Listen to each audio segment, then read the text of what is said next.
Bom dia, bom dia. Meu nome é Ieda. Hoje eu resolvi gravar um vídeo e eu quero fazer uma pequena introdução a respeito do assunto que eu quero abordar ao longo de outros vídeos. E eu gostaria de falar a respeito de transplante de córnea, né? Como que eu cheguei ao ponto de ter que fazer um transplante de córnea. Eu tive pesquisando alguns assuntos, né, pertinentes a esse tipo de situação e, claro, eu sou leiga, não sou médica, eu apenas sou uma paciente transplantada, hoje com 2 meses e 9 dias. Então, gente, eu me chamo Ieda, eu resido em Parauapebas, no sudeste do Pará. Eu tenho 66 anos, já sou aposentada e sou costureira. No momento não estou exercendo atividade de costura, né? 100% ainda não. Apenas faço alguns pouquinhos e raros serviços, de acordo com a orientação médica e também pela minha necessidade de trabalhar. Eu assistindo no YouTube, pesquisando alguns assuntos sobre transplante de córnea, eu me deparei com um vídeo de uma pessoa de nome Fabrício. Desculpa, eu não assimilei bem o sobrenome. Mas o Fabrício, eu me identifiquei com as colocações que ele faz a respeito do transplante, do local onde ele fez, e por esse motivo eu resolvi falar também um pouco, né? Isso me motivou a falar sobre o transplante de córnea. Bom, gente, vou fazer uma pequena introdução de como eu cheguei a esse ponto. Em 2024, final de 2023 para 2024, eu resolvi fazer um check-up de saúde. Até então, eu estava sentindo um pouco de dificuldade, porque como eu sou costureira, às vezes a gente quer passar linha nas máquinas e a gente sente dificuldade, né, de passar linha nos orifícios das agulhas. Muitas vezes eu costurava até tarde, né, e por esse motivo eu comecei a sentir alguma dificuldade. A princípio eu fiz um check-up geral em tudo e a única coisa que deu assim um resultadozinho negativo foi que eu estava com um pouquinho de colesterol alto.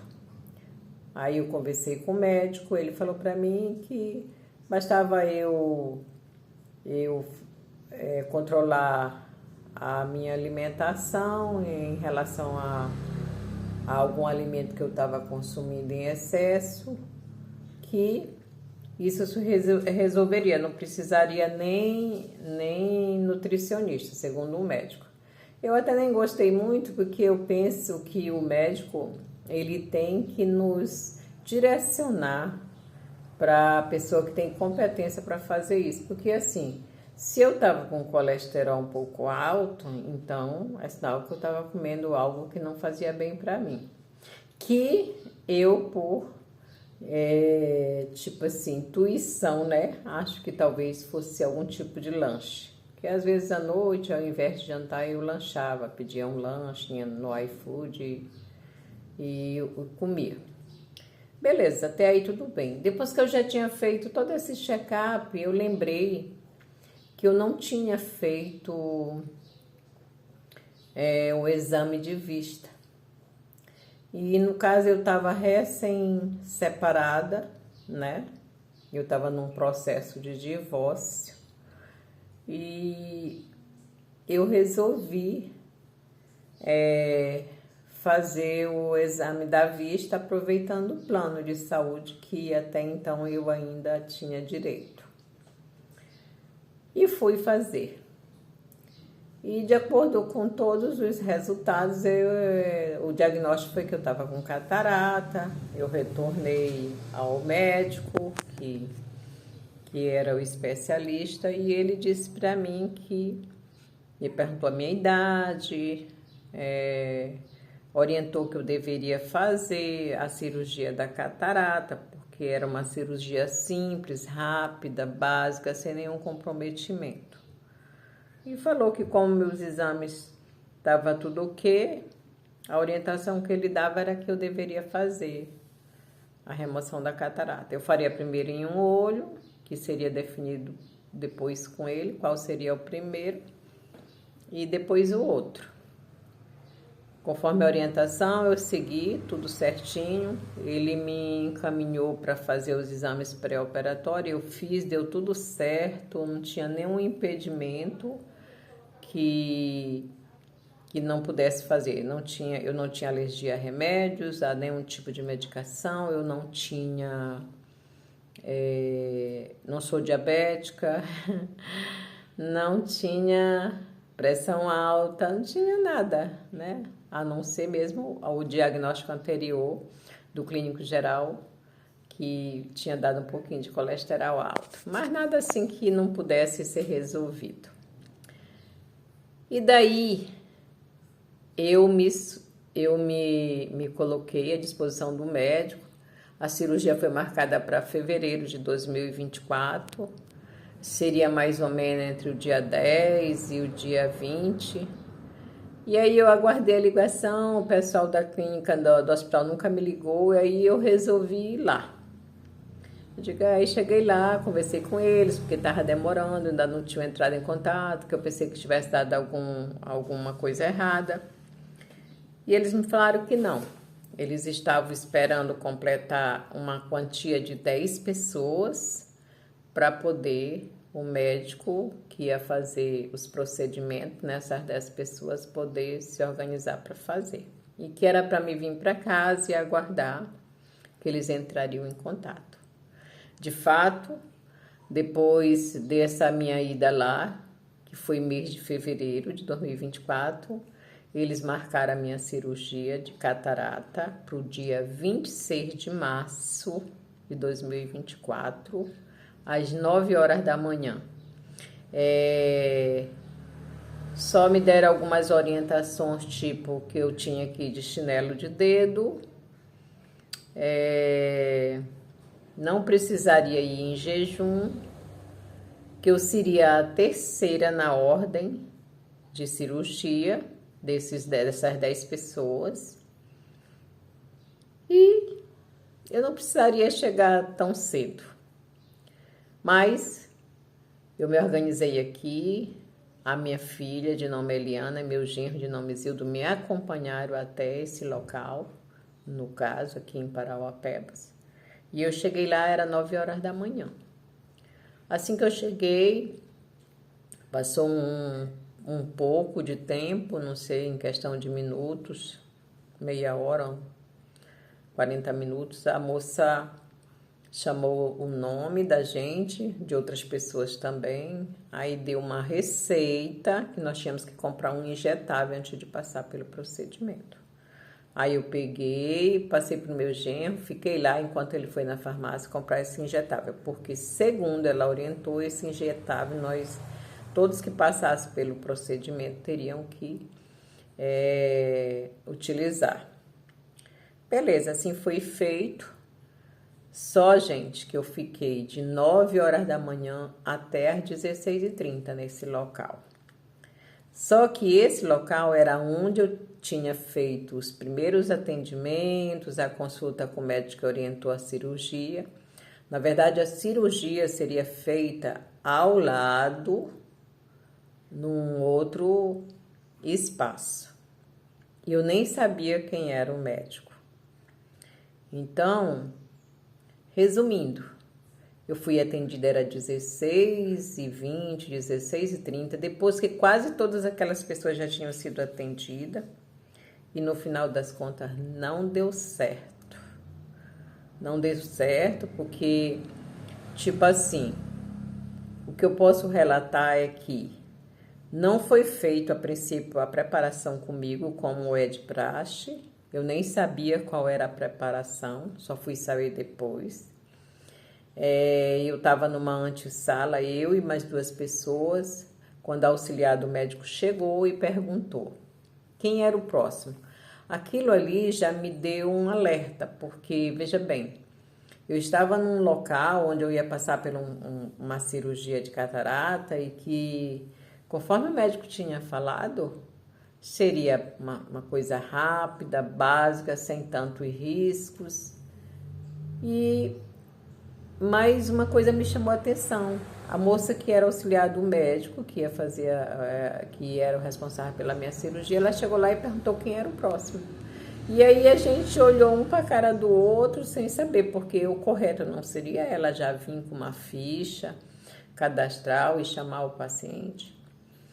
Ainda assim, uma outra pessoa respondeu e falou assim, que era até uma mulher que já tinha passado por uma cirurgia lá. Ela disse, olha, eu estou aqui para fazer a cirurgia do outro olho, mas ela que é a primeira vez e ele que é só para fazer uma avaliação, pode ser ela. Aí ela me vestiu com um jaleco de TNT, colocou umas pantufinhas no meu pé de TNT e uma touca branca de TNT e mandou acompanhá-la. Assim eu fiz. Chegando na sala de cirurgia, subi numa escadinha de 2 degraus, me deitei em uma mesa e o médico estava lá à minha espera. Nesse momento, o médico começou a lavar meu olho, acredito eu que seria um soro, né? Lavou, debaixo daquela lâmpada bem grandona, assim, redonda. E quando ele estava lavando, eu não sei também se ele colocou alguma anestesia, alguma coisa ali, enquanto ele estava fazendo esses procedimentos. E eu percebi que ele tentou acessar meus olhos com algum material, não dava certo. Aí ele falou assim para mim, Dona Ieda, antes da senhora vir para cá, para o centro cirúrgico, foi feito algum preparo com a senhora? Ele me perguntou. Eu disse, que tipo de preparo? Ele disse, se foi lhe dado alguma, se a senhora ingeriu alguma medicação, se foi lhe dado... Eu falei, não foi feito nada. Então o médico nesse momento ficou muito chateado com as auxiliares dele, seriam 2 enfermeiras ou 3, não posso precisar exatamente. Ele ficou chamando a atenção dessas moças na minha frente, mandou eu descer da mesa e mandou eu retornar para essa antessala para cumprir esse padrão de procedimento. Então, gente, a partir daí eu já fiquei muito nervosa, muito mesmo. Aí nessa sala, quando eu retornei, a moça trouxe um comprimido bem pequenino, me deu para me tomar com meio copo de água. Logo em seguida, ela feriu a minha pressão, deu 18. Eu fiquei assustada e eu comecei a sentir um ardume na minha coluna, que eu senti que eu estava com uma crise de nervo muito alta, assim, uma coisa muito alta, não estava me sentindo bem. Aí eu falei para ela, moça, ela falou, sua pressão está muito alta, a senhora tem pressão alta? Eu falei, nunca. Aí eu falei, dá para você aferir novamente? Aí ela feriu, deu 18 de novo. Aí ela pegou um acessório lá, tentou colher o sangue dos meus dedos, furou o meu dedo. Como eu estava com as unhas muito grandes, ela não conseguiu, na primeira vez que ela furou, não conseguiu. Na segunda vez que ela conseguiu colher o sangue. A partir daí, gente... Imediatamente, eu acho que isso não deu nem 15 minutos, 15 ou 20 minutos. Acho que uns 20 minutos, talvez, não tenho certeza. Eu voltei para a sala de cirurgia. E chegando lá, a coisa não deu certo. O médico agiu da mesma forma como antes, até que em um dado momento eu estava ali deitada, eu senti o médico tentando acessar meus olhos com um acessório lá, que eu não sei o nome.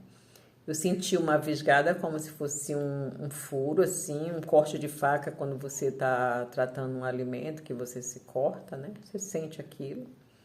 Eu fiz assim, dizendo que tinha sentido alguma coisa, e o médico ele proferiu duas palavras que até hoje eu não me esqueço. Ele disse que aquilo não estava doendo nada, falou um palavrão, disse que eu estava tipo com manha, e desse momento em diante, aquela lâmpada que eu estava enxergando, que era tudo lâmpada, eu comecei a enxergar vermelho. Então, provavelmente era sangue, né? Provavelmente era sangue nos meus olhos. Então, a partir dali, ele lavou bastante meus olhos, não conseguiu concluir o procedimento que ele tinha iniciado. Ficou muito chateado, ficou xingando aquelas pessoas lá, fazendo xingamento, chamando atenção, falando que queria punição para A, para B, para C, que queria saber quem tinha sido responsável. Resumindo, naquele momento ocorreu algo de errado. Aí ele lavou bem meus olhos, fez um curativo e falou que eu ia para casa e que no dia seguinte eu voltaria para a gente dar prosseguimento e resolver essa situação. Então, foi aí que iniciou a minha situação de ficar com uma infecção, e como estava com curativo, eu só fui descobrir depois o que realmente houve. Eu sabia que tinha dado alguma coisa errada, mas com curativo, né, eu ia voltar só 24 horas depois, eu não saberia. E essa é uma pequena introdução de como foi que eu cheguei a um transplante de córnea. Gente, essa é só uma introdução, depois eu vou fazer o primeiro vídeo, esse aqui é só uma introdução para me contar para vocês o que eu passei nesses 2 anos e 4 meses, tá bom? Um beijo, bom dia e que Deus abençoe todos nós e vocês que estão aí do outro lado, que porventura venham assistir esse vídeo e nos proteja do mal. Uma coisa é certa, eu tenho muitas informações para passar para vocês que vai ser de grande ajuda. A ajuda que eu não tive por falta de conhecimento a respeito do assunto, eu quero deixar aqui para vocês alguns vídeos com meu depoimento do que realmente aconteceu e como eu estou hoje, tá bom? Bom dia!